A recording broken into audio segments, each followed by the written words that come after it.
Nous avons souffert dans ce pays-là, nous les guerriers. Vous dites, vous avez souffert dans ce pays, vous les guerriers. Guerriers contre qui? Contre le peuple congolais. Guerriers contre les sudistes. Quelle est donc la guerre que les sudistes ont créée pour que vous vous dites guerriers? L'avenir d'Mboshi. L'avenir d'Mboshi, c'est la question que Nyangambwala se pose. L'avenir d'Mboshi. Mais tout le monde le sait, personne n'a jamais menacé d'Mboshi dans ce pays depuis que le Congo est Congo. Tout l'avenir d'Mboshi. C'est comme si l'Mboshi était maltraité, menacé, l'Mboshi était en voie d'extinction au Congo. L'avenir d'Mboshi. Jamais ces gens-là ont menacé l'avenir de Mboshi dans ce Congo-là. Jamais. C'est ce que l'histoire doit reconnaître. C'est ce que nos enfants qui naissent dans ce sud du Congo doivent reconnaître, que jamais les populations du sud ont mis en péril la vie des populations du nord, et surtout pas les Mboshi. Et qu'après, ça souffre que serait les Mboshi. Quel serait l'avenir de Balari, l'avenir de Bakongo, l'avenir de Bahangala? Quel serait l'avenir de Bembe, de Dondo, de Kamba, de Minkengi, de Bayari, de Batike, de Bakuni? Quel serait l'avenir de Bouissi, de Batsangi, de Bapounou, de Balumbu? Quel serait l'avenir de Banzebi? C'est quoi l'avenir de Yaka, de Lali, de Mbamba? Quel serait l'avenir de Yombe, l'avenir de Vili? Bref, l'avenir des sudistes. Il faut qu'on réfléchisse. Vous vous inquiétez encore de votre avenir dans ce pays? Ah, et les autres qui diront quoi? C'est quoi donc l'avenir, notre avenir à nous, le peuple du Sud? Je le dis en connaissance de cause. Je dis je sais comment nous sommes organisés. Vous, vous êtes organisé. Dabira le dit. Je sais. Vous savez comment nous sommes, comment l'armée est organisée. Il dit la façon dont l'armée s'est organisée. Non, c'est pas l'armée. La façon dont la milice Mboshi s'est organisée pour maintenir les autres en état d'esclavagisme, la colonisation intérieure Mboshi au Congo. C'est cela. Vous aviez mis en place des milices, vous aviez volé l'argent du Congo, vous aviez pris les services des mercenaires. L'équipe de Kuntamandi, Martin Abdoulaye Miskin, c'est un exemple palpable pour venir tuer le peuple Congo. Vous avez mis en place le projet Mouébara au nom de la maman de votre roi Sassou pour exterminer les populations au sud du Congo. Les documents sur le projet Mouébara sont là. Nous avons déjà fait plusieurs vidéos là-dessus. J'aime me dire ça en Mboshi. Moi je suis moinen. Vous êtes aussi moinen. Quand je dors la nuit, je vois de n'importe quoi. Les gens avec les saguets et les rapides. Donc, maintenant, si vous existez, que je parte, sortez vos symboles traditionnels. Je tiens, vous tenez, et je vais. Sinon, je ne veux plus. Le président m'a regardé. Il n'a pas sorti les symboles traditionnels. Et nous nous sommes séparés. Je suis sorti de son bureau. Ils viennent vous dévoiler leur plan qu'ils ont mis pour maintenir les autres en statu quo. C'est-à-dire que faire que l'ethnie Mboshi devient la race aérienne, c'est-à-dire la race pure, l'ethnie pure, et que les autres ethnies devaient simplement devenir des wagons. Voilà pourquoi ils se sont organisés pour piller l'argent du Congo, tuer les Congolais avec tous les massacres que vous connaissez. L'organisation intérieure comme une organisation mafieuse, pilotée par les Mboshi. Voyez, chers amis, c'est clair, tout est dit. Vous savez, vous avez tué, vous avez commis le génocide, voilà pourquoi vous vous êtes inquiété, voilà pourquoi vous continuez à vous inquiéter. Mais vous êtes en train de commettre une erreur, c'est maintenant ou jamais que vous vous ressaisissez. Sinon, on vous le dit, tôt ou tard, nos enfants sauront que vous avez planifié de exterminer les peuples du Sud. Nos enfants sauront que vous, les Mboshi, avez planifié de nous exterminer au sud du Congo. Et c'est ce que l'histoire retiendra. Quant à nous, vous comprenez, les chers amis de la partie sud, nous n'avons pas de choix.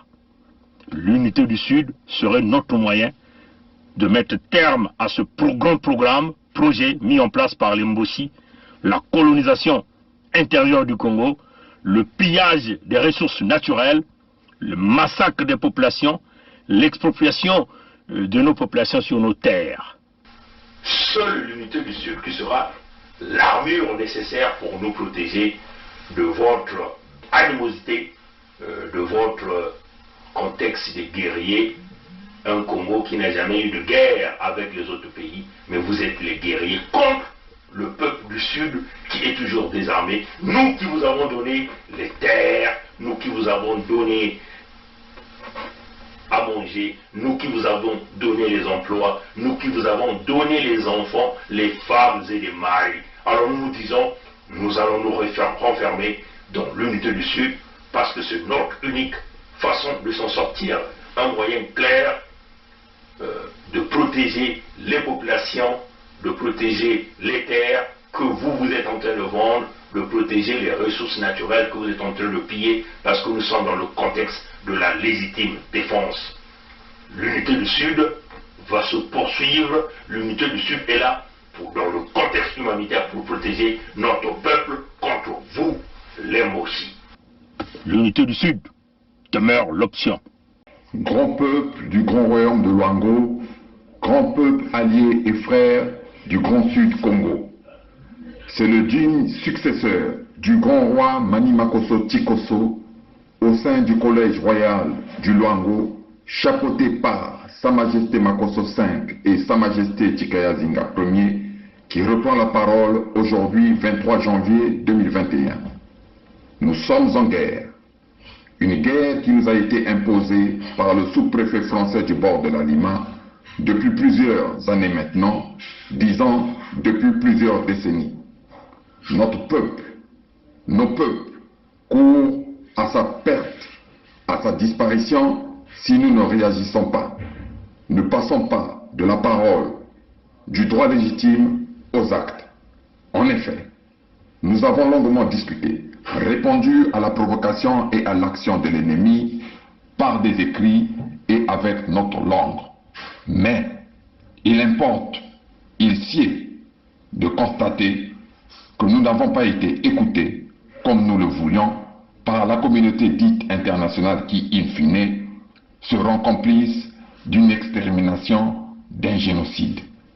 Nous n'avons pas également été écoutés par des personnes dont nous pensions qu'elles détenaient encore en elles une parcelle d'humanité, c'est-à-dire la diaspora du Nord, la diaspora Mboshi, installée sur nos terres, les terres léguées par nos ancêtres. Mon rôle, en tant que chef, en tant que guide de mon peuple, est d'être au-dessus de la mêlée. Cependant, être au-dessus de la mêlée ne veut pas dire assister passivement, sans rien faire, à l'assassinat et à la disparition de son peuple. Par conséquent, face à cette oppression permanente, nous devons, conformément au décret royal numéro 4, promulgué et entré en vigueur le 24 décembre 2020, non seulement réagir, mais aussi et surtout contre-attaquer. Tous les Mboshi et leurs alliés, supporters du mal, ne sont plus les bienvenus sur nos terres, sur les terres léguées par nos ancêtres. Ces Mboshi et leurs alliés, de gré ou de force, doivent sortir, être expulsés de nos terres. Face aux armes de guerre, nous devons réagir et contre-attaquer avec tous les moyens à notre portée. Pétrole domestique, allumettes, pavés, battant et tessera. N'importe comment, il s'agit de ne plus croiser les bras et subir l'action du gang des barbares. Nous sommes en guerre parce que la guerre nous a été imposée. Si nous avons gagné spirituellement et juridiquement cette guerre depuis le 7 juin 2020, il s'agit maintenant de gagner physiquement face à un ennemi déjà terrassé, mais qui donne l'apparence contraire pour tenter de regagner un second souffle. Grand peuple du grand royaume de Luango, grand peuple allié et frère du grand sud Congo, agissant maintenant, car demain il sera trop tard. Moi votre roi, devant n'importe quelle juridiction sur cette terre, et un jour devant la juridiction suprême de Nzambiampongo, le Dieu créateur, je répondrai au nom de mon peuple, je vous défendrai et j'exposerai à la face du monde le plan machiavélique et diabolique visant à nous faire disparaître. C'est de ce plan dont il s'agit. Ce plan dont il s'agit de mettre un terme dès maintenant. Vive le Luango souverain et insoumis pour que vivent les royaumes et chefferies unis du Congo. Vive le royaume de Luango souverain et insoumis pour que vivent les royaumes et chefferies unis d'Afrique. Sa Majesté Tikaya Zinga Ier, roi du Luango. Bukulu Vandu, Vandu, Vandu, Vandu.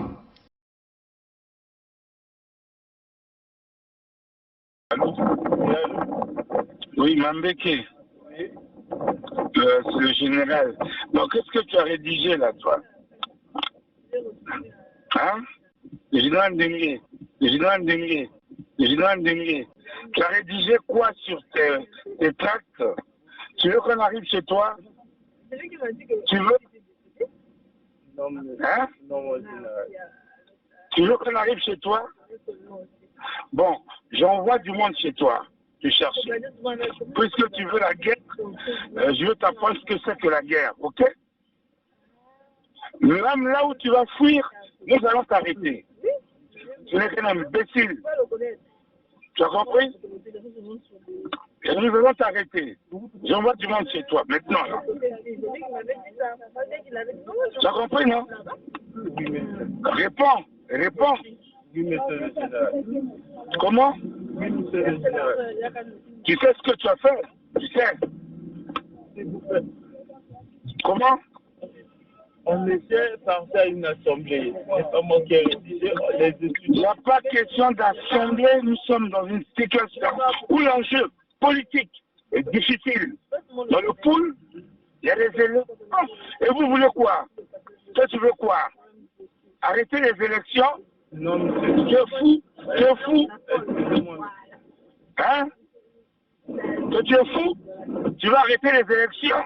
Vas-y, arrête ça. Je crois que tu vas disparaître, toi. Vas-y, réponds. Je crois que tu vas disparaître, toi.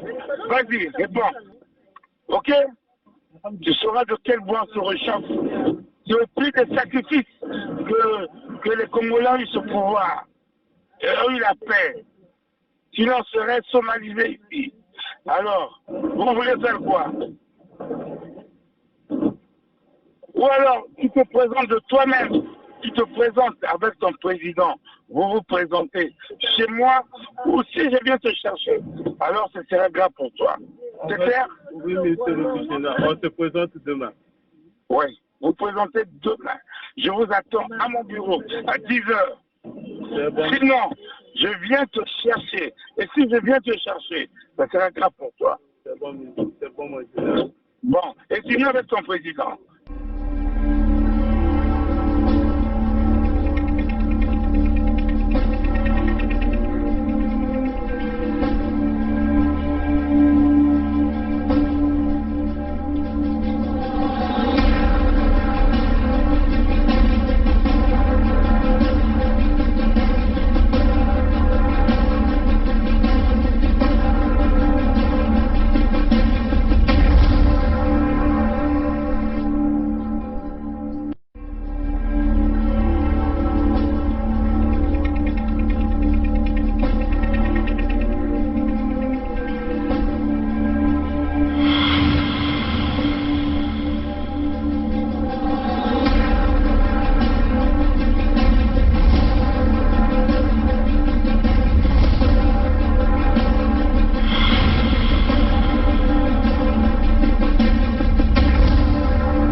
Bonjour à vous, salut à vous, peuple congolais, démocrates africains, peuple du monde entier.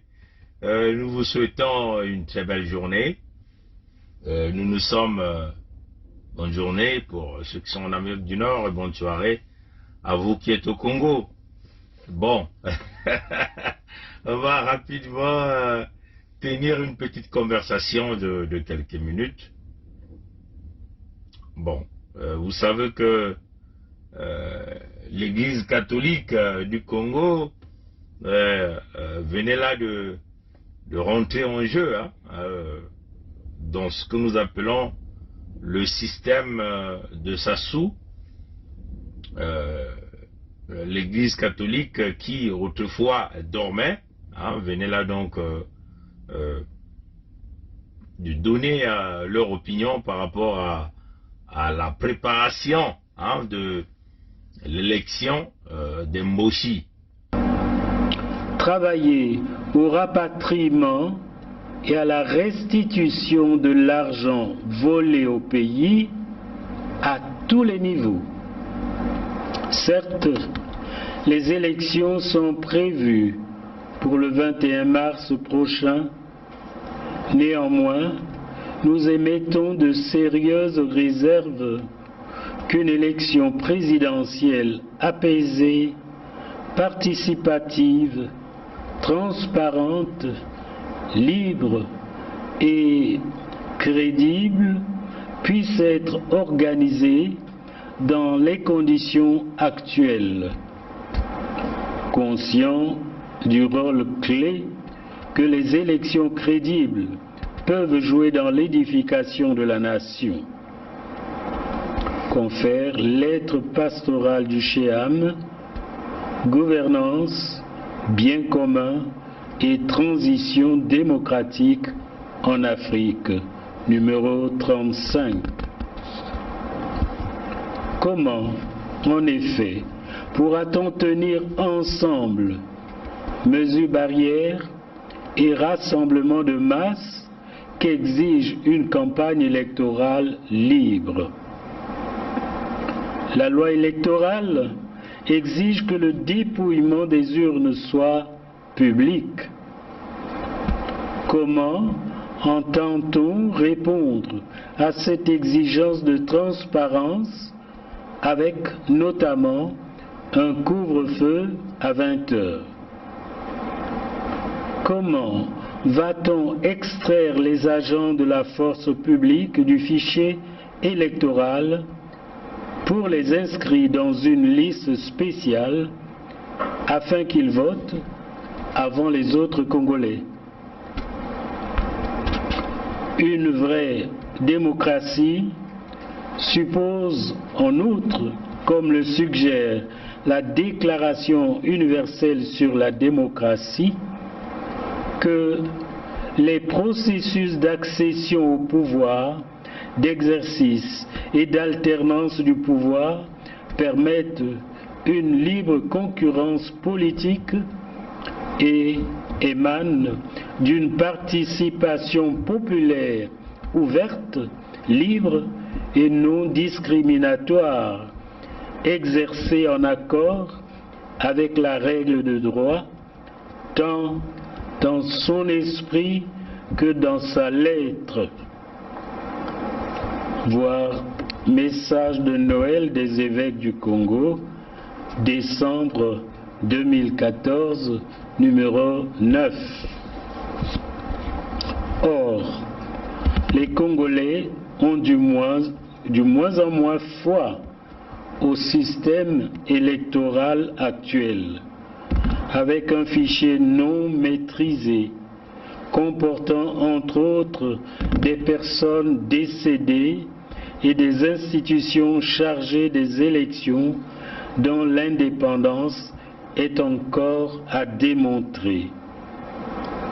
Il y a fort à craindre que les résultats de ces élections soient de nouveau contestés et que ces contestations servent de prétexte aux marchands d'illusions et aux troubles faits.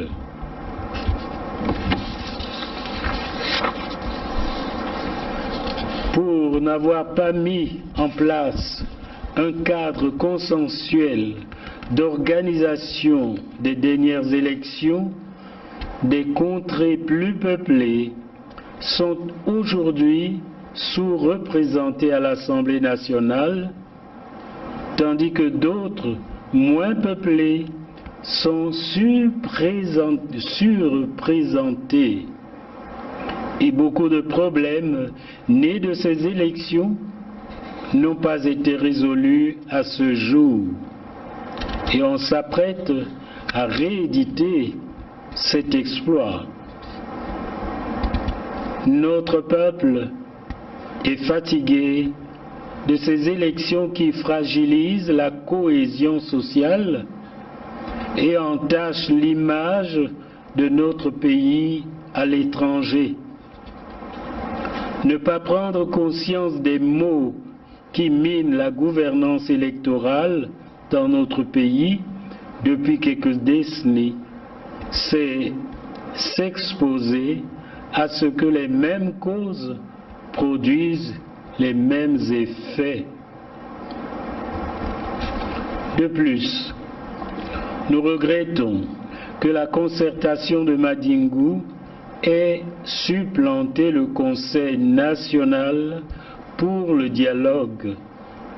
Mais nous continuons à croire qu'un dialogue politique le plus large possible est la voie la plus indiquée pour refonder notre nation sur des bases institutionnelles et morales consensuelles, ainsi que nous l'avions déjà exprimé dans nos messages de 2016 et 2018.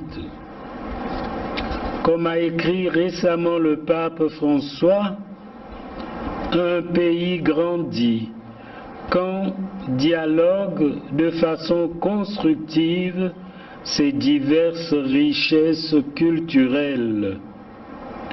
Pape François, lettre encyclique Fratelli Tutti, numéro 199. Les conclusions issues de ce dialogue devront surtout veiller à ce que le pouvoir judiciaire soit enfin indépendant du pouvoir exécutif, comme l'avait décidé la Conférence nationale souveraine. Seule une justice indépendante, en effet, est capable de défendre les droits de tout un chacun et de lutter efficacement contre la corruption. Nous réaffirmons notre souhait, déjà exprimé dans le message de Noël 2014, que l'alternance au pouvoir devienne une règle intangible et immuable pour notre démocratie. Un mandat renouvelable une seule fois et que notre pays soit reconnu pour sa culture démocratique, organisation libre et transparente des élections, alternance pacifique au pouvoir, garantie des libertés fondamentales, équilibre des pouvoirs, accès libre aux médias, indépendance de la justice. Numéro 14. En outre, des élections libres et transparentes, comme nous le disions dans ce même message, supposent une commission électorale indépendante et crédible, des cartes électorales biométriques, un recensement administratif fiable et un découpage électoral qui tienne compte de la configuration démographique du pays. Pour terminer, nous voudrions rappeler quelques défis urgents auxquels notre pays est confronté. Satisfaire les besoins fondamentaux de la population en eau, en électricité, en santé, en éducation, en transport, etc. Mettre fin à l'humiliation permanente de ceux de nos compatriotes retraités qui ont servi le pays mais ne peuvent pas jouir de leur épargne. Résoudre de manière définitive l'épineuse question de l'endettement de notre pays. Combattre avec détermination la corruption, l'injustice et l'impunité.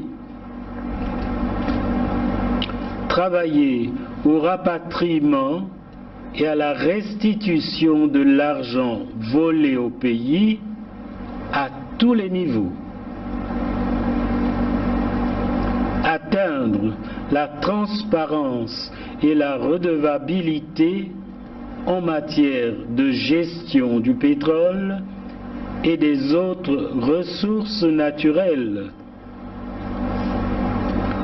En finir avec le système des préfinancements pétroliers. Engager fermement la diversification de l'économie encore trop tributaire des ressources rentières en encourageant l'agriculture et l'élevage. Libérer tous les prisonniers politiques. Réformer la justice pour en faire un véritable pouvoir. Faire de la force publique une entité nationale et républicaine. Rendre effective la décentralisation et le partage juste des ressources nationales entre tous les départements. S'engager en faveur de l'environnement et du climat ainsi que de l'assainissement de nos villes et villages. Libérer l'espace public des occupations anarchiques par les nouveaux riches et par les commerces tous azimuts. Résorber le chômage des jeunes par la création d'emplois stables.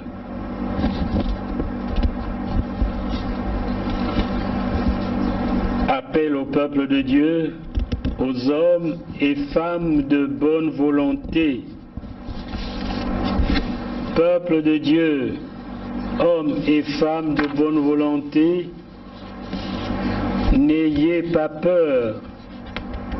Ouvrez large vos portes au Christ Rédempteur. Entrez dans la grande espérance, comme nous invitait le Saint Pape Jean-Paul II au début de son pontificat. Nous, évêques du Congo, sommes bien conscients de vos angoisses face à un avenir incertain. Mais nous vous appelons à vous engager à bâtir une nation démocratique, libre et prospère. Pour cela, nous vous demandons 1. De former une chaîne de prière pour obtenir la paix, le bien-être social, l'ouverture d'un dialogue vrai, la libération de tous les prisonniers politiques dans notre pays, Les curés de vos paroisses prendront le relais pour cette croisade de prière. Soyez vigilants en documentant autour de vous toute violation de la dignité de la personne humaine. Nous appelons la coopération missionnaire à soutenir dans notre pays les initiatives visant à construire une citoyenneté active. Enfin, nous interpellons la communauté internationale et les partenaires au développement à conditionner désormais toute forme de coopération à l'exigence de démocratie, au respect des droits de l'homme, à l'existence d'un espace civique favorable garantissant la participation citoyenne. Que le Seigneur préserve notre pays. Bon, qui a lu le communiqué? C'est Abagna Victor Mossa. Donc, Abagna Victor Mossa, c'est, je crois, l'évêque de Wando. Hein? Donc, Abagna Victor Mossa, c'est aussi un partenaire d'Ngeso. Hein? C'est-à-dire que celui que nous avons vu dans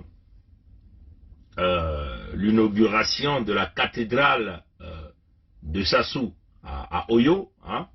Abagna Mossa, c'est ce prêtre catholique ou ce monseigneur que nous avons vu prendre des postures de respect, hein, jusqu'à donner tous les respects comme Sassou était un roi, alors que c'est lui qui donnait la communion, hein, Donc, apparemment, l'Église catholique n'a jamais excommunié un criminel comme Sassou Nguesso. Hein. Donc, ça, c'est déjà sur ce point. Donc, Abagna, celui qui bénit tous les mariages, hein, au sein de la famille Sassou Nguesso. C'est Abagna, on l'appelle Monseigneur Victor Abagna Mossa. Donc, c'est lui qui est, on peut simplement dire, l'oreille du criminel Sassou au Vatican. Abagna Mossa, on peut simplement dire, c'est lui qui est le porte-parole d'Ngeso auprès du Vatican. C'est Abagna Mossa que si un jour le Vatican décide de donner encore un cardinal au Congo, les Nguessos vont vouloir positionner Abagna Mossa Victor. C'est celui-là qui a lu donc ce communiqué des évêques du Congo. Bon, on ne va pas toujours critiquer, hein, mais il y a quand même des bonnes choses que Abagna Mossa a dit dans ce communiqué-là. Il y a quand même de bonnes choses que Abagna Mossa a dit dans ce communiqué. Quand même qu'il est l'allié d'Ngeso, quand même qu'il est le porte-parole de la famille Sassou au Vatican, quand même qu'il est le côté religieux, l'oreille du pape ou du secrétaire général du Vatican dans l'oyocratie, quand même qu'il est le bénisseur, c'est-à-dire que celui-là qui a fait à ce que Sassou puisse donner ce fameux don de la cathédrale de Oyo, quand même que Abagna Mossa se bat pour les camps d'Ngeso pour que Nguesso Edith Bongo puisse être reconnu au rang des saints, hein, de l'Église catholique. Bon, Abagna a quand même délivré un message qui a intéressé pas mal de Congolais. Pourquoi donc l'Église catholique a quand même que l'Église catholique a fait quelques éloges à Sassou, pourquoi donc l'Église catholique est quand même allée toucher, hein, les points les plus compliqués? C'est parce qu'il y a eu la critique, hein, c'est parce que les catholiques constatent que beaucoup de Congolais ont répondu à notre appel, l'appel que nous avons dit, l'Église exit. Hein, beaucoup de Congolais ont quitté l'Église catholique. Et pas seulement l'Église catholique.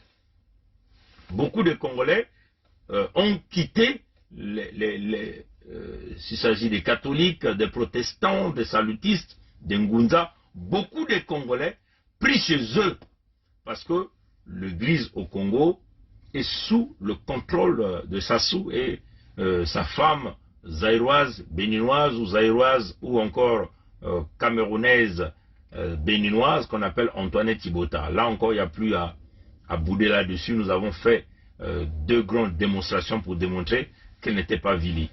Et je crois qu'aujourd'hui, le peuple Vili est convaincu de la démonstration que nous avons eu à faire.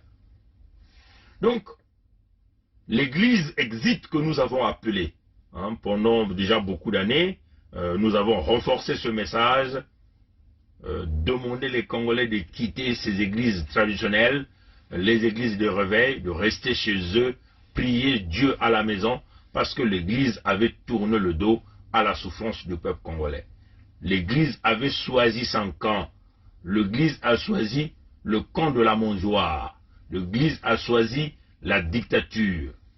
Mama Bundu, Mekusola, Kisika, ya kote bake ku dia, kote bake ku noa, kote bake ku bina. Di Bundu meku kwenda na sika ya mwana ya mombosi, ina betu kiko bokila ankadia mpema mutantu mukuyu. Di kuna betu tubaka na bana ya Kongo, kubeno kutelama, beno kumanga bama bundu ina, kele na kulalisa beno bapongi, tata nzambi kele kuna diaka ve.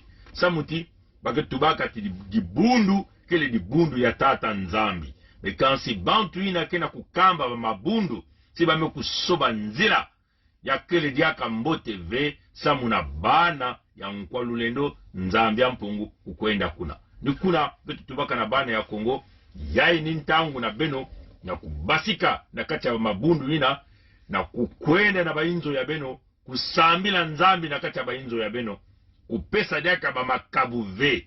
C'est sûr que yake na kutalati, ba mabundu na me kutalati, makabu ya mbongo, to ya madia ina bana ya Kongo bali kupesa na ba mipelo, batata pasteur ya Luvuno, ba bisadi ya bale, ya mabundu ya bale, me kutalati, baka na kuzwa diaka ndandu ina ve, mbongo ya bana ya Kongo kena kuluta ve, to crise économique ina mwana ya mombosi ngayampe wa meku tula bana ya Kongo meku kuba ngolo, bantu kena kupesa diaka makabu ya mbongo ve, kuna nakati ya mabundu, ni kuna di bundu meku talati, mbongo meku juminye.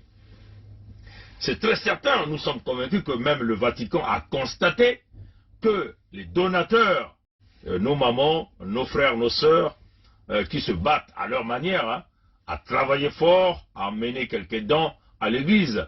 Ces petits dons, mais puisque ces dons sont nombreux, fructifiés par rapport au nombre de Congolais, c'était des revenus énormes pour l'église, s'il s'agit des catholiques, des protestants. Mais puisque tout le monde est rentré dans ce que nous appelons la bime économique, à cause d'un individu que nous appelons le fils Mbosi, Sassou, Denis, de sa famille et toute cette racaille autour de lui, l'église s'est rendue compte qu'il y a maintenant assez de pertes de revenus. Donc peut-être qu'il est temps d'essayer quand même de se pencher un peu du côté du peuple congolais. Mais est-ce que c'est sincère? Est-ce que c'est sincère? Puisque nous savons que, comme déjà Abanya Moussa lui-même l'a dit dans leur déclaration des évêques du Congo, qu'ils ont obtenu ce qu'ils appelaient l'université catholique à Pointe-Noire. L'université catholique à Pointe-Noire. Qui a construit l'université catholique? L'argent est parti d'où? L'argent est parti certainement de Nguesso, comme d'ailleurs tous les dons que Sassou dépose partout, les premières pierres qu'il dépose au niveau des églises. Comme on a toujours dit, l'église a ouvert la porte au diable. Le diable est dans la maison. Le diable est dans l'église, et surtout les catholiques au Congo.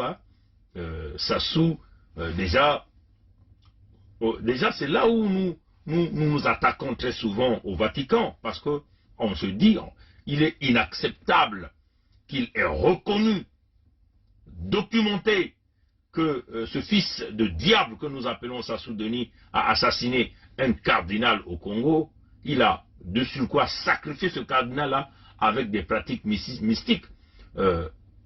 Il a même enterré ce cardinal vivant avant qu'il trouve la mort le trou dans lequel il avait mis, celui que nous appelons le cardinal Émile Bayenda.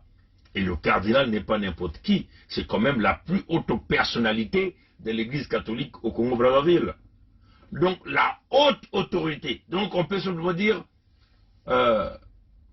au même rang, si nous considérons, c'est l'extension du pape, donc c'est le représentant direct du pape au Congo, ouais, chers amis, et que ce Sassou, ce fils de Moshi, a tué. Et le Vatican connaît bien, le Vatican est très bien informé, le Vatican ne peut pas nier, parce que même Jean-Paul II était obligé de venir au Congo récupérer la bague du cardinal Émile Bayenda que le fils Moshi, que nous appelons Sassou Nguesso, avait confisqué, puisque quand le Vatican a demandé cette bague-là, Sassou jouait au dur à cuire. Et donc, lors du tournée, de Jean-Paul II, dans la zone d'Afrique, il était obligé de passer à Brazzaville pour récupérer cette bague du cardinal Émile Bayenda. Donc, vous voyez que l'Église est consciente, les catholiques sont bien conscients, le Vatican, Benoît XVI, qui est l'actuel pape, le secrétaire général du Vatican,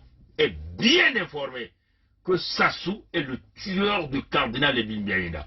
Donc, le représentant du pape. Mais l'Église a laissé sa porte grandement ouverte à Sassou.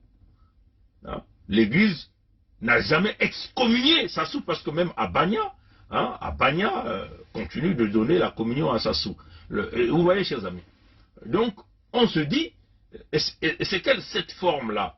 Est-ce que c'est parce que Sassou est un grand maître franc-maçon, donc la plus grande loge du monde franc-maçonnique, c'est au Vatican, et donc il a toujours la protection, malgré qu'il a tué aussi un cardinal qui était aussi élevé dans ce domaine-là. Vous voyez, chers amis. Et ça, c'est inacceptable. Hein, c'est inacceptable.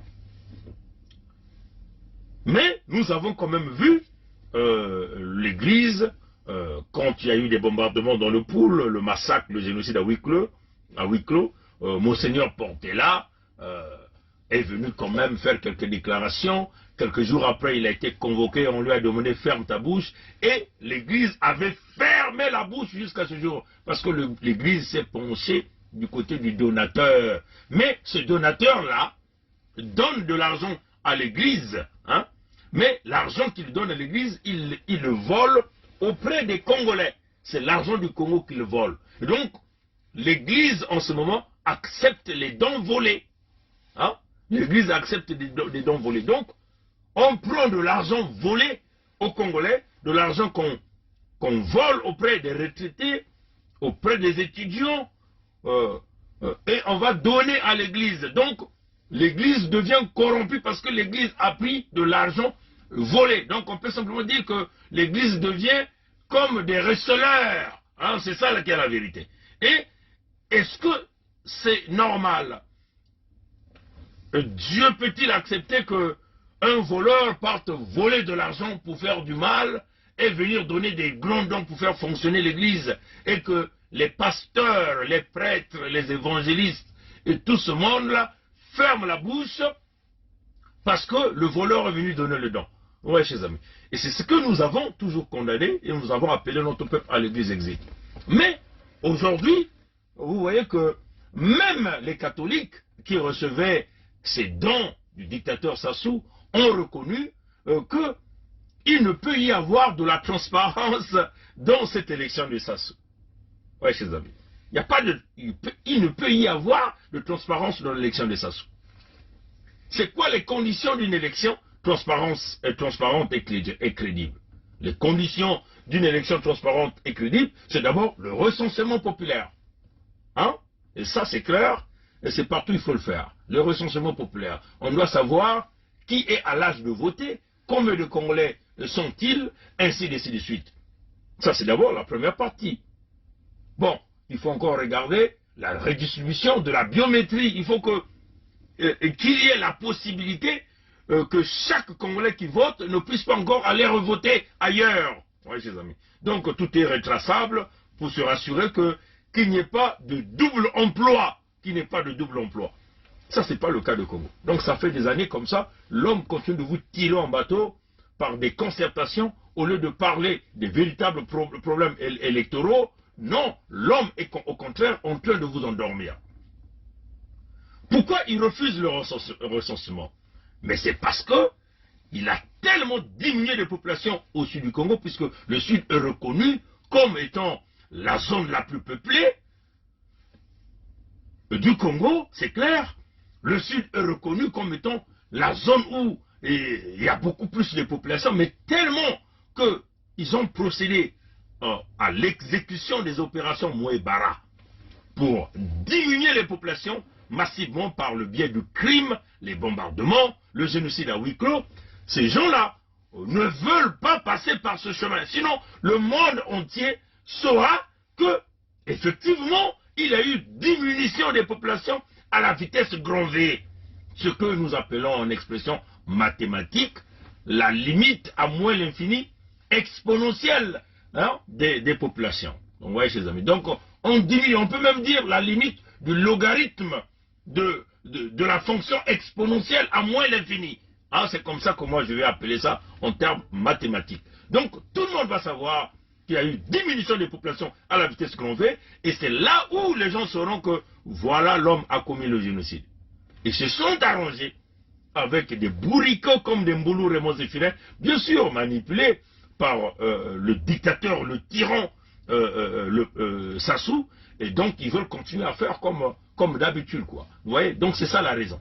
S'ils ne veulent pas faire le recensement, c'est parce que ils ont tellement massacré au sud, et ça va sortir aux yeux du monde entier. Quand le recensement est fait, les chiffres sont publiés partout, tout le monde va savoir, les statistiques sont publiées, les Nations Unies sauront, les pays qui ont autrefois protégé le génocide de fils Mboshi, comme un peu le système de la France-Afrique, donc la France de Emmanuel Macron, sera mis devant un fait accomplir pour dire, voilà, vous avez protégé les crimes de votre préfet, là au sud du Congo.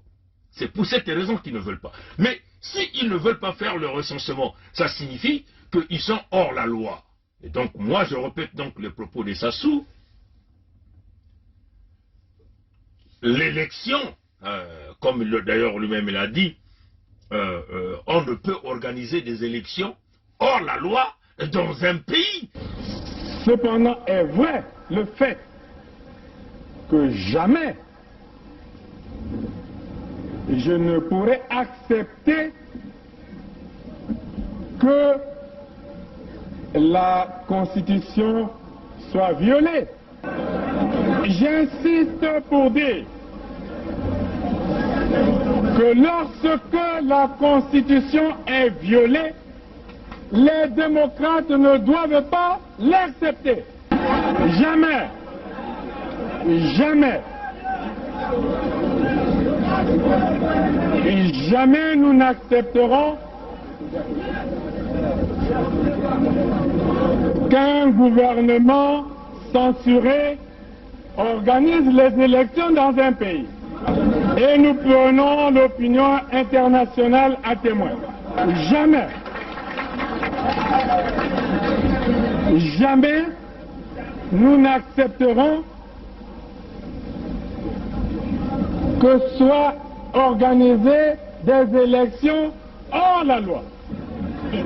Partout ailleurs en Afrique où les dirigeants se sont permis de méprise sur ces questions, ces dirigeants ont plongé leur peuple dans les drames que nous connaissons. L'espèce de conseil constitutionnel qu'ils ont mis en place à la hâte pour les manipulations politiciennes que vous observez, l'avis du Conseil constitutionnel, c'est un coup d'État constitutionnel. Plus de 70 ans, on n'est plus éligible. Et pour moi, c'est un principe cardinal, le respect de la parole donnée. Ce sont les propos de Sassou. Ce sont ses propres propos.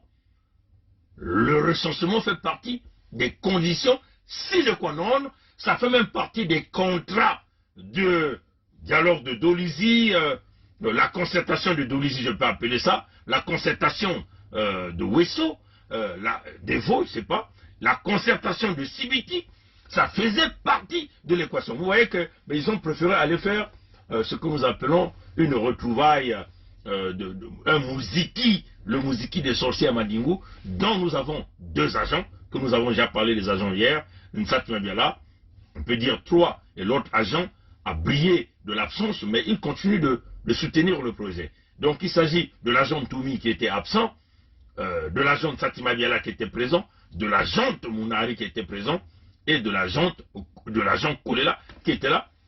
Mais 2 agents se sont retirés pour aller à une quelconque élection, tout en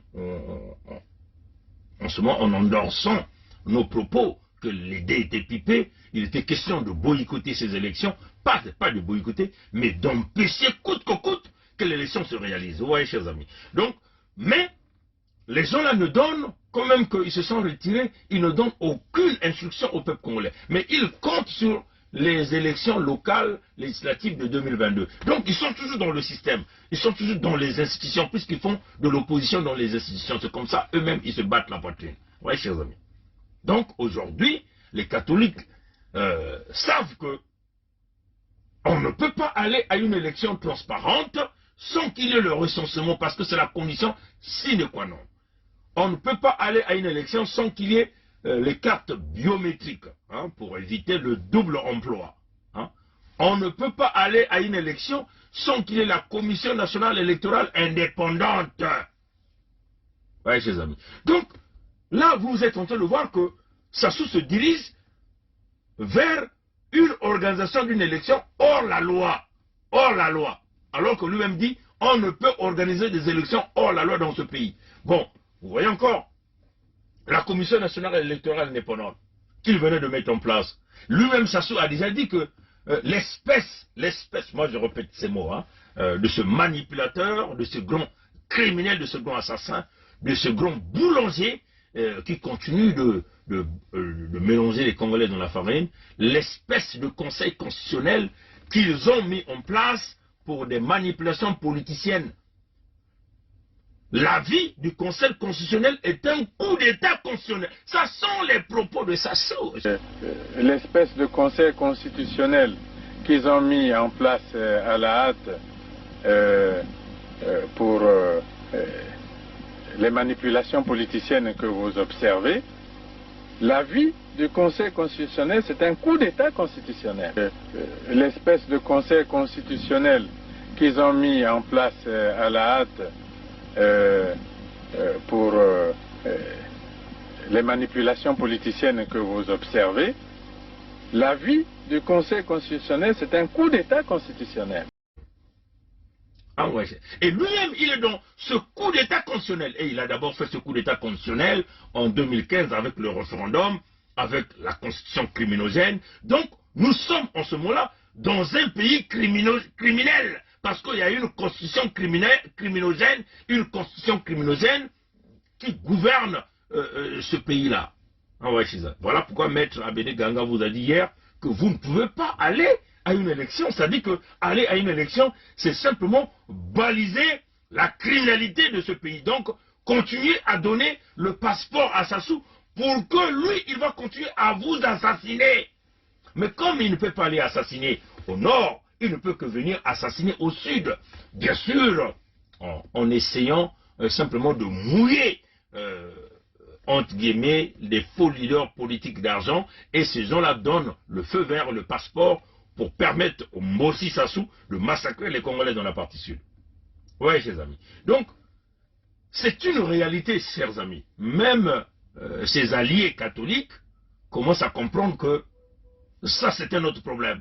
Même les alliés catholiques commencent à comprendre que l'affaire de l'unité du Sud, là, va nous faire chambouler même dans notre business de l'Église catholique au Congo. Parce que c'est une question de prise de conscience. Hein? C'est une question de conviction. C'est qu'est-ce que nous voulons. Qu'est-ce que nous avons compris que nous ne voulons plus des Mbossi, là au Congo, au pouvoir. S'ils veulent encore nous parler de l'union nationale, là, l'unité nationale, là, les Mbossi, les nordistes ne peuvent plus commander ce pays-là comme avant. C'est pas possible. Parce qu'ils ont montré les limites. Hein, c'est ça qui est la vérité. Et nous devons être des hommes de conviction. Qu'est-ce que nous voulons? Et ça n'a rien à voir avec la haine contre les frères et sœurs nordistes. Ça, c'est notre position. Et notre position, ça va demeurer comme ça va jamais changer. Personne ne pourra nous changer, même d'un iota, de cette position-là. Ah, vous voyez, chers amis. Donc, vous voyez que les catholiques reconnaissent que l'élection, on ne peut pas parler des élections. Le découpage électoral, les catholiques ont reconnu que des endroits les plus peuplés sont moins représentés. Les endroits les moins peuplés sont bien représentés. Prenons Oyo, 0,0000% d'habitants, mais ils ont quasiment 2 députés là-bas. C'est ça que la réalité. Nkayi, je crois, a un seul député. Donc les populations d'Oyo sont plus nombreuses que celles d'Nkayi. Vous voyez, chers amis. Sibiti, vous voyez, chers amis. Vous voyez, chers amis. Donc, c'est une réalité. La représentation n'est pas équitable. On essaie de changer l'histoire de ce Congo. On essaie de renverser par la force la réalité de ce pays-là.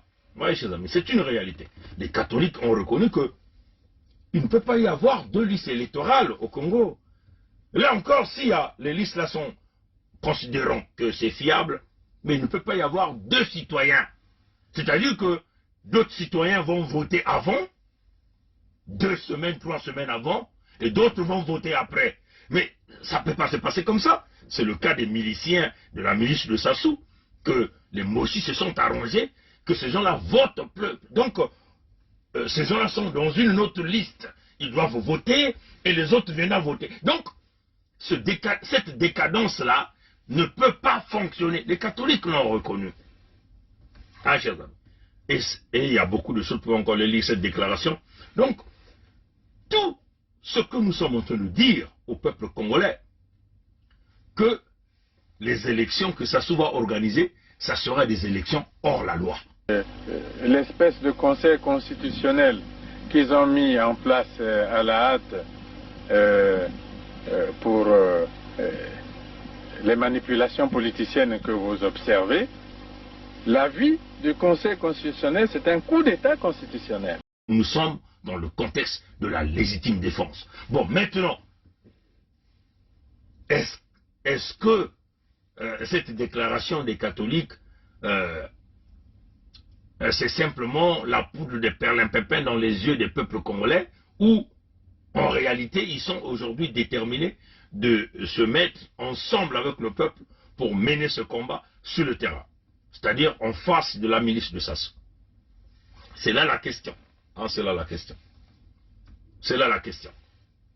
Vous pouvez encore le lire, cette déclaration, elle est partout sur le net. Il y a beaucoup de points qui ont été évoqués là-dessus. Donc, c'est une réalité. Donc, le problème qui se dit ici, est-ce que ces catholiques-là sont cette fois-ci décidés de marcher ensemble avec le peuple congolais, de mener les actions, ou c'est seulement la poudre de perlimpinpin dans les yeux du peuple? Mais, comprenez, chers amis, nous sommes déjà assez mûrs. Hein? On ne va pas encore nous faire berner par les mêmes individus avec les mêmes discours. Hein? Des discours qui n'auront aucun acte après. Hein? Après, ça serait... ils vont se retrouver parce que la plupart de tous ces gens qui portent leur soutane, ce sont les frères de Sassou dans leur espèce de confrérie religieuse dont j'ai pas envie de faire la publicité ici. Vous voyez, chers amis. Donc, leur maître, c'est Sassou. Donc, ce qu'ils disent la journée, ce n'est pas ce qu'ils se disent le soir. Donc, c'est la conscience de tout un chacun de nous pour comprendre que on ne peut pas mentir le peuple tout le temps. Hein? Nous sommes en face d'un homme qui est dans l'inégalité. Il est dans l'inégalité. Hein, chers amis? Il est dans l'inégalité, Sassou. On ne peut pas organiser des élections hors la loi. Hein? On le répète. Et moi, je le tiens par ses propres mots. On ne peut pas organiser des élections hors la loi. Jamais, jamais nous n'accepterons que soient organisées des élections hors la loi. Jamais. Jamais nous n'accepterons que soient organisées des élections hors la loi. Jamais. Jamais nous n'accepterons que soient organisées des élections hors la loi. Dans ce pays-là. Voilà pourquoi nous maintenons le cap de l'unité du Sud. L'unité du Sud va se faire. Maintenant, ce que nous voulons dire à Sassou et à tous les autres nordistes qui sont contre les élections de Sassou, mais qui ne disent rien. Ceux qui sont contre le régime de Sassou, mais ils ont préféré le calme pour pérenniser le pouvoir de Fils Mossi parce que le pouvoir est au nord, pendant ce temps, le sud est victime. On va vous dire ceci. Si vous vous entêtez sur ce chemin-là, nous allons briser le Congo en deux. Est-ce que vous nous écoutez là? On va vous le dire. Si vous êtes dans ce silence-là, ce mutisme-là, le Congo sera divisé en deux. Ceux qui voudront rester au sud doivent marcher avec la démarche des sudistes. Nous ne serons pas les premiers à diviser le pays. Les Coréens l'ont déjà fait. Il y a la Corée du Nord, la Corée du Sud. En Afrique, il y a des Soudanais qui l'ont fait. Il y a le Soudan du Nord, le Soudan du Sud. C'est cela qui est notre décision et notre position. Si vous qui venez nous parler de l'unité nationale, et vous êtes encore derrière Sassou, nous nous préparons militairement, nous allons diviser ce Congo si vous laissez le fils Mbossi vouloir nous embrouiller avec des élections. C'est-à-dire que vous voulez jouer au plus fort, vous continuez à vous acheter des armes, vous continuez à voler de l'argent, et vous croyez que nous les Sud, nous sommes vos esclaves. Non, non, non, nous ne sommes pas vos esclaves. Nous allons vous prouver que nous sommes aussi des hommes forts, des femmes fortes, des hommes dynamiques. Sur le terrain, nous allons couper le Congo en deux parties. C'est cela qui est notre décision. Donc, il faut que ça rentre déjà dans vos têtes maintenant. Nous sommes en train de parler de cette affaire et ce n'est pas la blague. C'est une réalité. Nous allons là vers un bras de fer qui ne terminera jamais. Et quand le Congo sera divisé en deux parties, c'est-à-dire les dettes des Mossi qui sont réalisées, qui sont allés prendre partout les préfinancements, ça sera attaché au nom de Sassou et au nom des nordistes. Maintenant, si dans le nord, il y a les Makwa, il y a les Kouyou, il y a les Bagangoulou, il y a les Teke, tout ce monde-là ne sont pas contents, c'est maintenant qu'il faut chercher un moyen. Mais vous savez, si nous coupons le pays, vous êtes foutus. C'est ça qui est la vérité. Vous êtes foutus. Parce que nous aurons au moins des alliances avec pas mal de pays. C'est ça qui est la vérité. Nous aurons, vous allez toujours dépendre du Sud. Et quand nous allons couper, ça veut seulement dire que le robinet sera excessivement fermé pour vous. Et nous allons nous préparer militairement à défendre les territoires du Sud du Congo. Et c'est cela. Nous amènerons une véritable technologie militaire pour protéger notre peuple et notre territoire. C'est comme ça que ça va être. Pour éviter ça, vous devez vous positionner maintenant. Ne soyez pas. Ne venez pas nous dire si on savait. Ne venez pas nous dire vous êtes les mauvais. Parce que le mauvais, c'est ça. Parce que ce qui se passe, chers amis, ils sont en train de vouloir tourner les Mossi comme étant les victimes. C'est ce qui est en train de se passer, hein, chers amis. Vous le voyez, ils viennent sortir sur les médias. Tout le monde parle de Mossi, tout le monde est devenu Mossiphobe. Mais les Mossi ne sont pas des victimes. Ils sont des coupables. Nyangambola est venu vous le dire. Ils sont venus dévoiler leur projet là, devant le tribunal. Nous avons souffert dans ce pays-là, nous les guerriers. Vous dites, vous avez souffert dans ce pays, vous les guerriers. Guerriers contre qui? Contre le peuple congolais. Guerriers contre les sudistes. Quelle est donc la guerre que les sudistes ont créée pour que vous vous dites guerriers? L'avenir d'Mbossi. L'avenir d'Mbossi. C'est la question que Nyangambola se pose. l'avenir d'Mboshi. Mais tout le monde le sait, personne n'a jamais menacé d'Mboshi dans ce pays depuis que le Congo est Congo. Tout l'avenir d'Mboshi. C'est comme si l'Mboshi était maltraité, menacé, l'Mboshi était en voie d'extinction au Congo. L'avenir d'Mboshi. Jamais ces gens-là ont menacé l'avenir des Moshi dans ce Congo-là. Jamais. C'est ce que l'histoire doit reconnaître. C'est ce que nos enfants qui naissent dans ce sud du Congo doivent reconnaître, que jamais les populations du sud ont mis en péril la vie des populations du nord, et surtout pas les Moshi. Et qu'après, ça souque fait que c'est les Moshi. Quel serait l'avenir de Balari, l'avenir de Bakongo, l'avenir de Bahangala? Quel serait l'avenir de Bembe, de Dondo, de Kamba, de Minkengi, de Bayari, de Batike, de Bakuni? Quel serait l'avenir de Bouissi, de Batsangi, de Bapounou, de Balumbu? Quel serait l'avenir de Banzebi? C'est quoi l'avenir de Yaka, de Lali, de Mbamba? Quel serait l'avenir de Yombe, l'avenir de Vili? Bref, l'avenir des sudistes. Il faut qu'on réfléchisse. Vous vous inquiétez encore de votre avenir dans ce pays? Ah, et les autres qui diront quoi? C'est quoi donc l'avenir, notre avenir à nous, le peuple du Sud? Je le dis en connaissance de cause. Je dis, je sais comment nous sommes organisés. Vous, vous êtes organisés. Dabira le dit. Je sais. Vous savez comment nous sommes, comment l'armée est organisée.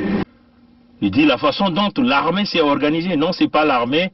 La façon dont la milice Moshi s'est organisée pour maintenir les autres en état d'esclavagisme, la colonisation intérieure Moshi au Congo. C'est cela. Vous aviez mis en place des milices, vous aviez volé l'argent du Congo, vous aviez pris les services des mercenaires. L'équipe de Kuntamandi, Martin Abdoulal Miskin, c'est un exemple palpable pour venir tuer le peuple Congo. Vous avez mis en place le projet Mouébara au nom de la maman de votre roi Sassou pour exterminer les populations au sud du Congo. Les documents sur le projet Mouébara sont là. Nous avons déjà fait plusieurs vidéos là-dessus. J'aime me dire ça en Moshi. Moi je suis moinen. Vous êtes aussi moinen. Quand je dors la nuit, je vois de n'importe quoi. Les gens avec les saguets et les rapides. Donc, maintenant, si vous existez que je parte, sortez vos symboles traditionnels. Je tiens, vous tenez, et je vais. Sinon, je ne veux plus. Le président m'a regardé. Il n'a pas sorti les symboles traditionnels.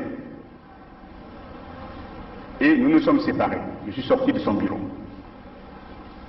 Ils viennent vous dévoiler leur plan qu'ils ont mis pour maintenir les autres en statu quo, c'est-à-dire que faire que l'ethnie Moshi devient la race aérienne, c'est-à-dire la race pure, l'ethnie pure, et que les autres ethnies devaient simplement devenir des wagons. Voilà pourquoi ils se sont organisés pour piller l'argent du Congo, tuer les Congolais avec tous les massacres que vous connaissez. L'organisation intérieure comme une organisation mafieuse pilotée par les Moshi. Voyez, chers amis, c'est clair, tout est dit. Vous savez, vous avez tué, vous avez commis le génocide, voilà pourquoi vous vous êtes inquiétés, voilà pourquoi vous continuez à vous inquiéter. Mais vous êtes en train de commettre une erreur, c'est maintenant ou jamais que vous vous ressaisissez. Sinon, on vous le dit, tôt ou tard, nos enfants sauront que vous avez planifié de exterminer les peuples du Sud. Nos enfants sauront que vous, les Mboshi, avez planifié de nous exterminer au sud du Congo. Et c'est ce que l'histoire retiendra. Quant à nous, vous comprenez, les chers amis de la partie sud, nous n'avons pas de choix.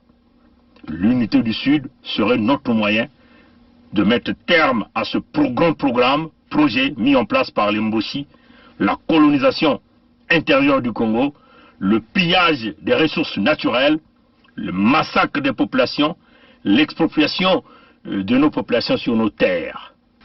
Seule l'unité du Sud qui sera l'armure nécessaire pour nous protéger de votre animosité, de votre contexte de guerriers.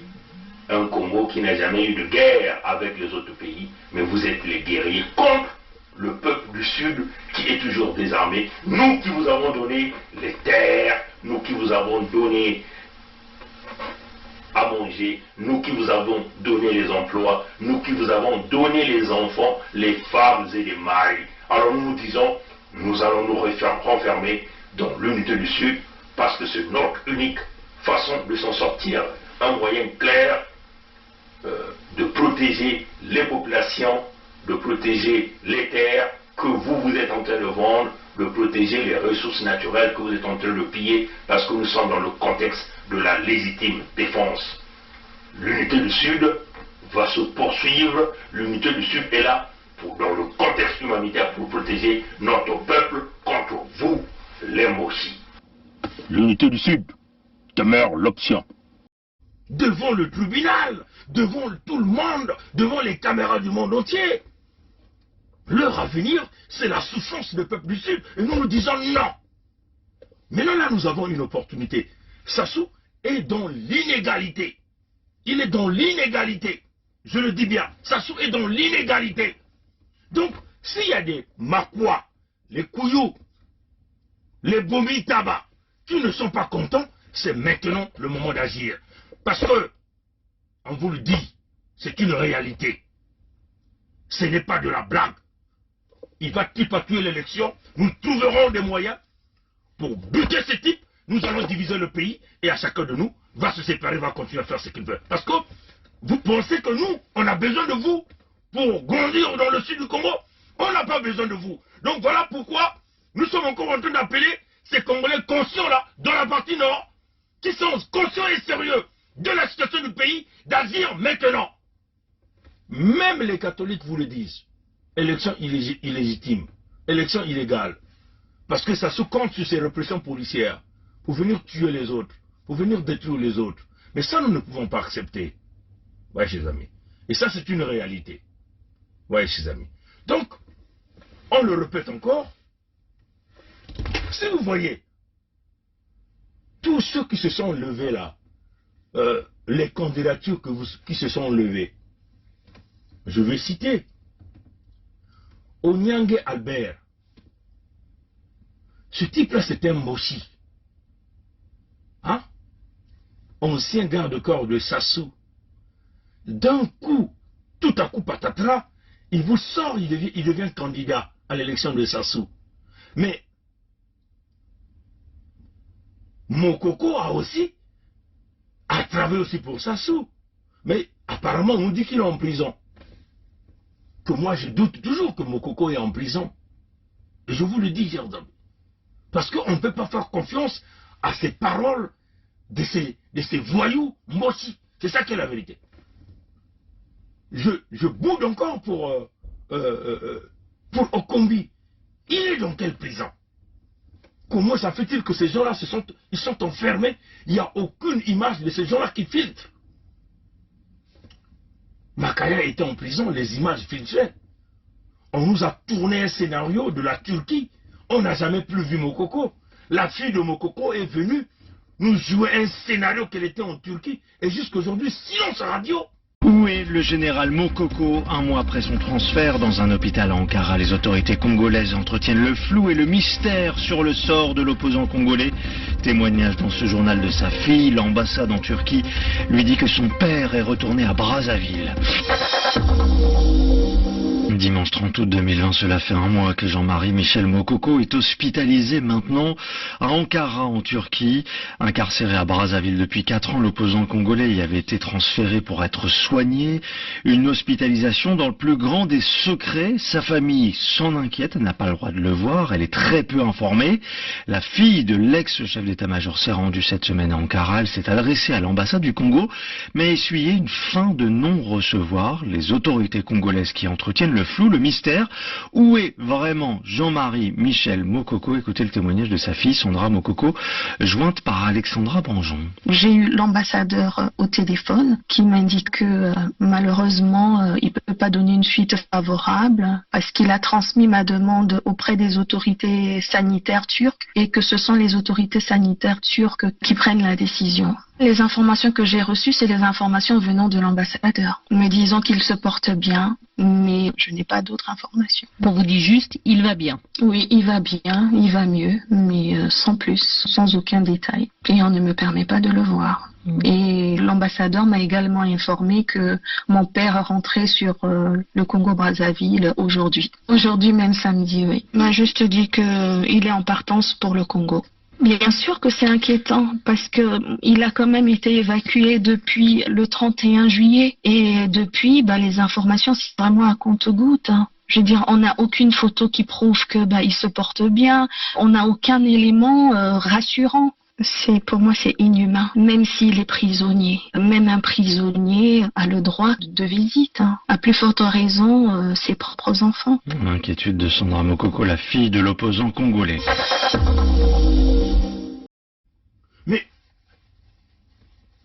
Mais peuple congolais, soyons conscients et sérieux là. On vous trompe là. On ne peut pas nous divertir. Nous sommes les Thomas.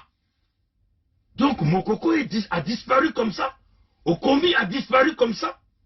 Et les nordistes continuent de nous dire l'unité nationale. Non, chers amis. Peuple du Sud, nous sommes dans ces positions parce que nous sommes dans la légitime défense. On a pressé l'unité nationale.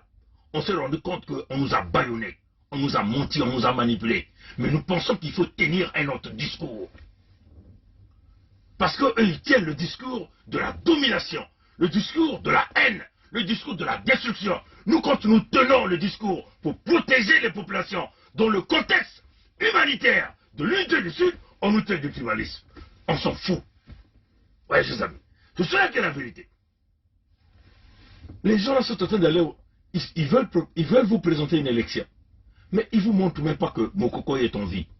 Et aucun garde du Nord, je dis bien, n'ose bouder cela. C'est incroyable. Qu'est-ce qu'on nous cache là-dedans? Qu'est-ce qu'on nous cache? Ce type est vivant ou il est mort? C'est ça la question. Ça, c'est les problèmes de la nation qu'il faut d'abord répondre. À la place, qu'est-ce que le Mossi Sassou fait?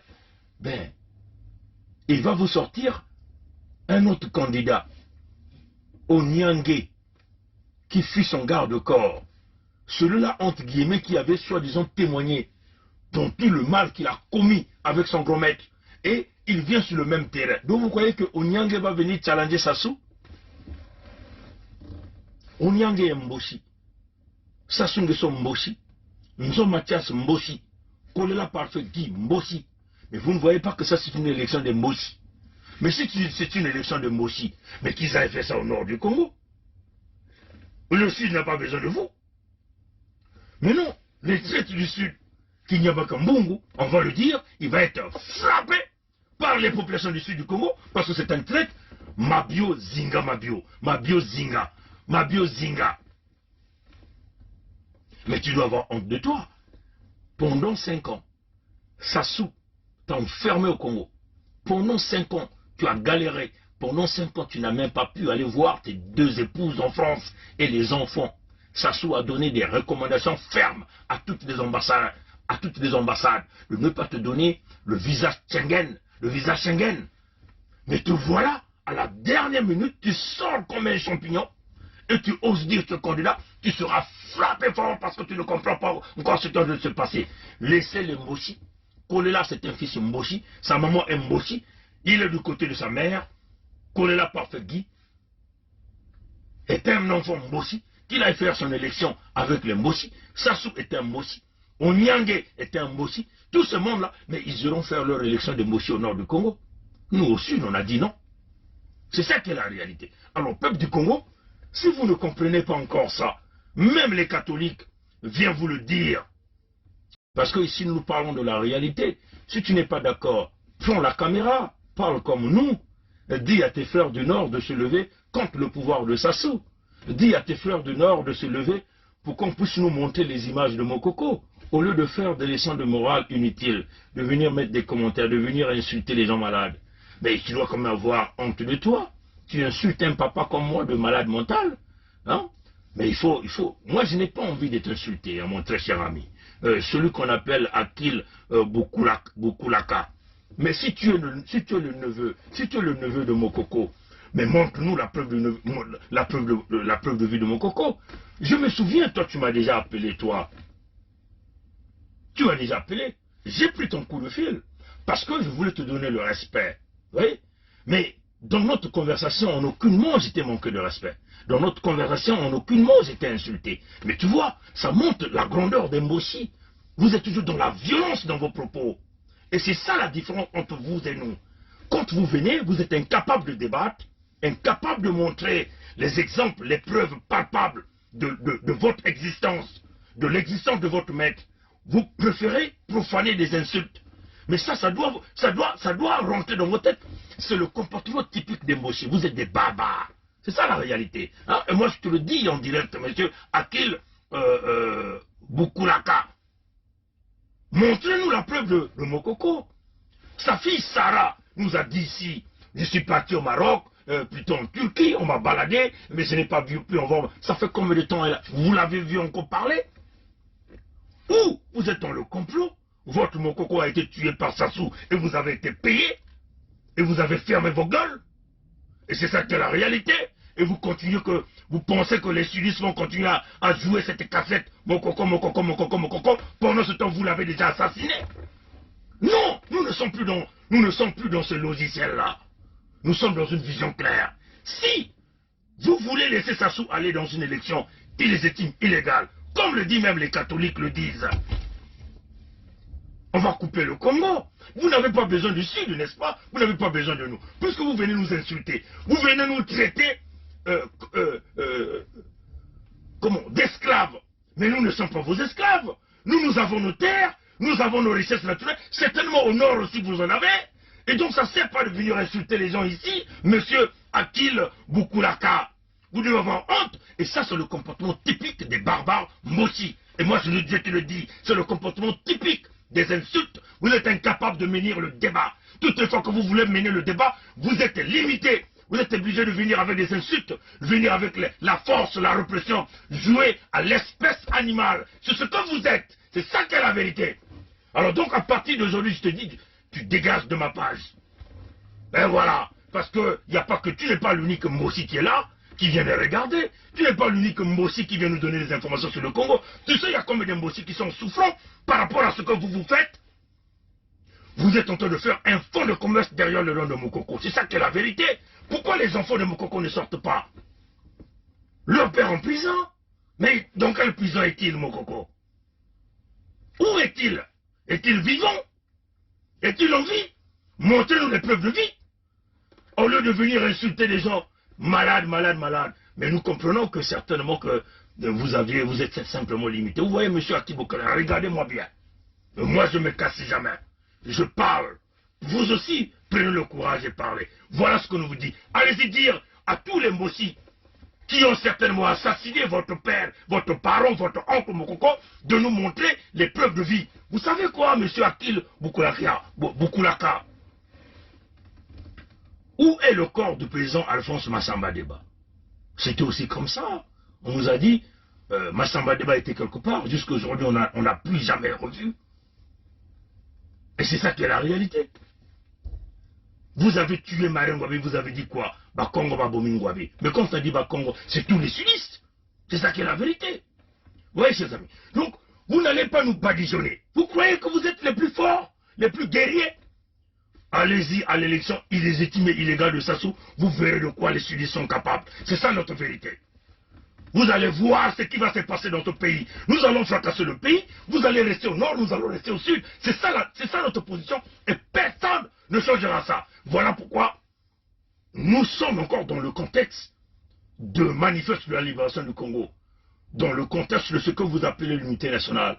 Nous avons étalé notre projet dans le manifeste. Il s'agit d'un projet de 12 départements. Mais le manifeste a aussi prévu des articles qui nous permettent d'écarter les départements qui veulent vouloir dominer sur les autres départements.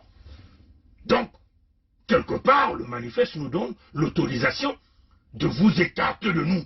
Parce que vous êtes dans la lignée des barbares. C'est ça qui est la vérité. Oui, chers amis. Donc, le peuple congolais, je ne vais pas trop perdre le temps sur des gens qui viennent toutefois insulter, qui n'ont pas d'argument. On peut simplement dire des trouillards qui sont incapables de véritablement se lever pour leur peuple dans le côté nord. Vous vous cachez toujours dans des petits commentaires ou encore avec des visages qui ne vous représentent pas, donc vous cassez derrière des profils. Soyez découragés comme nous. Voilà notre position. Soyez découragés comme nous. C'est ça qui est la réalité. Voilà, donc, on le dit, peuple congolais, c'est cela. Si les Mossi vont laisser Sassou, même les catholiques reconnaissent. Ils savent qu'ils sont spécialisés à tuer. Mais cette fois-ci, vous n'allez pas toucher au peuple du Sud. On vous le dit. Votre élection sera légitimée au Nord avec votre conseil, ce que nous appelons la commission nationale, la commission nordiste électorale Mossi, dirigée par Bouka Henri. Bouka Henri, c'est un nordiste, c'est un gars, un Mossi. C'est ça qui est la réalité. Donc, il n'est pas un gars du Sud. Hein? Toute votre commission nordiste, il n'y a pas de sudistes à l'intérieur. Oui, chers amis. Donc, les sudistes n'ont rien à voir avec votre élection. Vous avez vos candidats Mossi, vous avez payé quelques individus au Sud pour vous accompagner, mais ça ne marchera pas. Parce que dites à Mabio, Mavunguzinga, je n'ai pas encore envie de trop parler ici, mais vous allez voir ce qui va se passer. En tout cas, on vous le dit, on vous le répète, à partir d'aujourd'hui, s'il y a encore des nordistes conscients et sérieux de la situation du Congo, il faut régler le cas Sassou maintenant. N'attendez pas qu'il fausse une élection, parce que ça sera la guerre. C'est ça notre position. Vous avez voulu la guerre, vous nous avez mis dans la guerre, nous sommes d'accord pour aller dans cette guerre. Et on verra lesquels qui vont gagner. Merci d'avoir suivi le direct. La lutte continue. Mais pour le moment, même les catholiques, l'allié des Sassou, a compris que on ne peut pas continuer à faire ça. À prendre les sudistes pour de la chair à canon. Non, ça ne peut pas. Mais on vous le dit, attendons de voir ce qui va arriver. A plus tard, mes chers amis. Au revoir.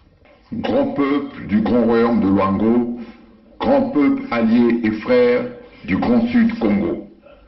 C'est le digne successeur du grand roi Mani Makosso Tikosso au sein du collège royal du Luango, chapeauté par Sa Majesté Makosso V et Sa Majesté Tikaya Zinga Ier, qui reprend la parole aujourd'hui 23 janvier 2021. Nous sommes en guerre. Une guerre qui nous a été imposée par le sous-préfet français du bord de la Lima depuis plusieurs années maintenant, disons depuis plusieurs décennies. Notre peuple, nos peuples courent à sa perte, à sa disparition si nous ne réagissons pas. Ne passons pas de la parole, du droit légitime aux actes. En effet, nous avons longuement discuté, répondu à la provocation et à l'action de l'ennemi par des écrits et avec notre langue.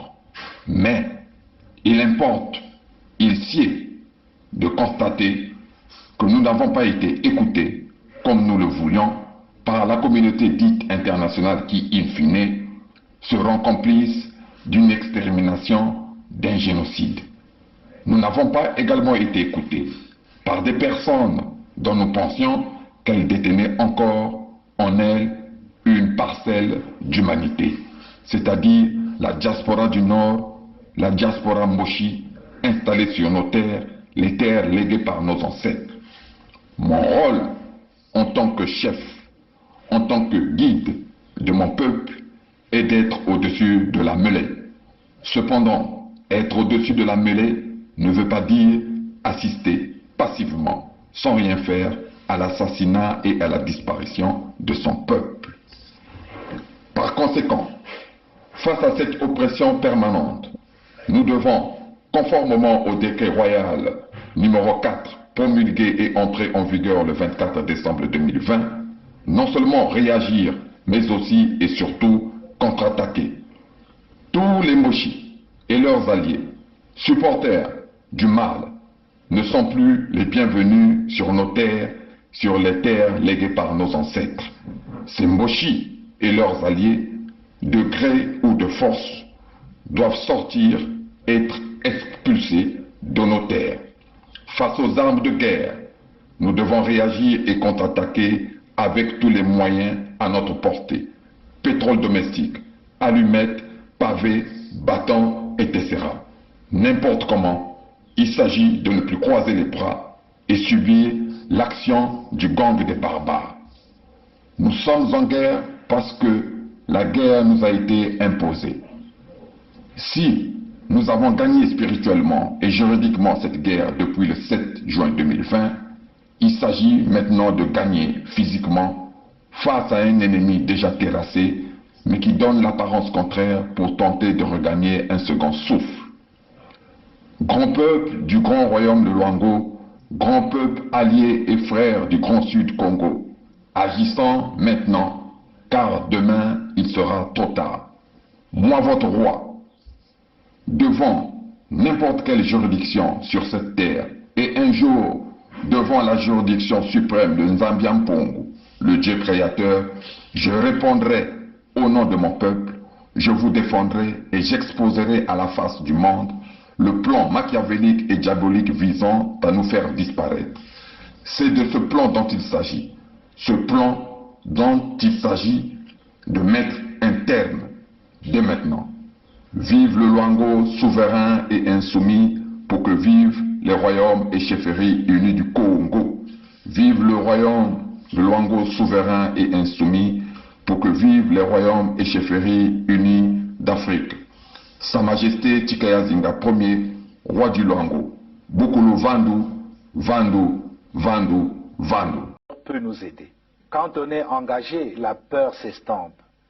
Quand on n'est pas engagé, la peur occupe le lieu qui devait être rempli par l'engagement. Je pense aux sportifs engagés, je pense aux militaires engagés, je pense aux femmes engagées dans leur ménage, engagées dans l'éducation de leurs enfants. Elles n'ont pas peur. Elles n'ont pas peur.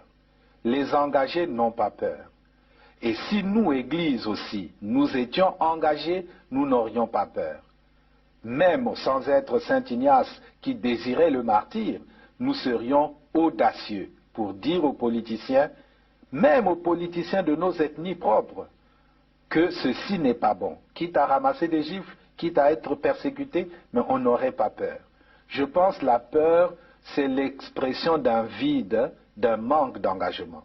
Et donc, d'un manque d'amour. Parce que celui qui aime ne peut pas ne pas s'engager. Quand on aime Dieu, on s'engage. Quand on aime la nation, on s'engage. Quand on aime les autres, on s'engage. Quand on n'aime pas, pourquoi s'engager? Accusé Dabira, puisque vous dites que c'est Nyangambola qui est à l'origine, qui a pris l'initiative du coup, du complot, et vous êtes informé de ce que votre ami et président de la République, sa vie est en danger. Et le danger provient de sa garde, du patron de sa garde. À qui avez-vous donné cette information? D'abord, partant du premier, là vous me rappelez de bonnes choses, j'avais déjà aussi fait, pendant que je remettais la fiche écrite par Mbizi. J'avais aussi fait comprendre au président, par lettre toujours, que j'étais inquiet pour sa sécurité. Comment une personne qui est de sa sécurité pouvait-il s'associer aux gens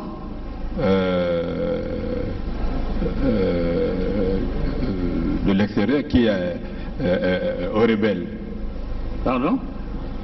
J'avais déjà envoyé, en même temps que j'envoyais la fiche dont on a parlé sur les armes, le Mbizi là, j'avais aussi, maintenant que je me rappelle, j'avais aussi écrit au président, lui disant que je m'inquiétais du fait que il avait derrière lui quelqu'un qui a donné des armes aux rebelles.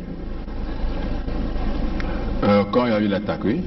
En 2016 Bon. En 2016 16, oui, d'accord. Hein? Oui, oui. Avril 2016. Bon. La situation avec Nyangambwala, ça remonte, à vous dire, entre fin octobre 2017 et début novembre 2017. Oui. C'est bien cela. Dans cette période-là, avez-vous fait une fiche au chef d'État qui est votre ami? Je vous ai dit ceci, j'étais encore en train de creuser parce que la première fiche que j'avais envoyée n'a jamais de suite. N'a jamais de suite. Et la deuxième? Voilà, et Nyangambwala était toujours était toujours derrière lui. Donc je me dis, bon écoutez, peut-être que je n'ai pas convaincu suffisamment, mais je verrai. Est-ce que vous aviez fait une deuxième fiche relative à cette situation de Nyangambwala au président? Vous l'avez fait? Non, je n'avais pas encore fait une fiche. Vous n'avez pas fait de fiche? Parce que tout à l'heure, vous disiez que l'idée vous est revenue, bon, vous avez fait une fiche. Donc vous n'aviez jamais fait de fiche à ce sujet? Non, je parle de l'affaire des armes, hein, donc... L'affaire des armes, vous avez déjà fait la fiche depuis 2016. Oui. Mais nous sommes dans l'affaire du complot. Avez-vous fait une fiche au chef de l'État qui est votre ami? J'étais encore en train de... Parce que déjà, quand je lui dis déjà que celui qui est derrière vous là est dangereux, vous lui avez dit quoi? Je crois que 6 mois, 7 mois ou 8 mois avant, donc quand nous avons fait cette fiche. Mais moi je ne sais pas quand vous avez fait cette fiche, c'est à vous de le dire. Peut-être qu'en avril-mai. Hein? Peut-être qu'en avril-mai, avant que. Aussitôt après les attaques des ninjas. Oui, mais les attaques des ninjas, depuis que ça avait commencé, tout Congolais sait ce qui s'est passé réellement. Oui. Hein?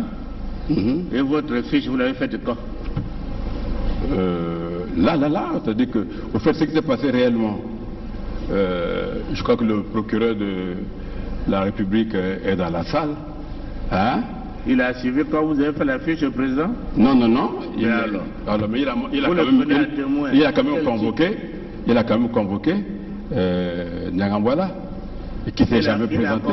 Le général Norbert Dabira poursuit ses explications en ajoutant que c'est le général Nyanganga Timbwala qui fournissait les armes au pasteur Ntoumi. Le général Norbert Dabira poursuit ses explications en ajoutant que c'est le général Nyanganga Timbwala qui fournissait les armes au pasteur Ntoumi. Le général Norbert Dabira poursuit ses explications en ajoutant que c'est le général Nyanganga Timbwala qui fournissait les armes au pasteur Ntoumi.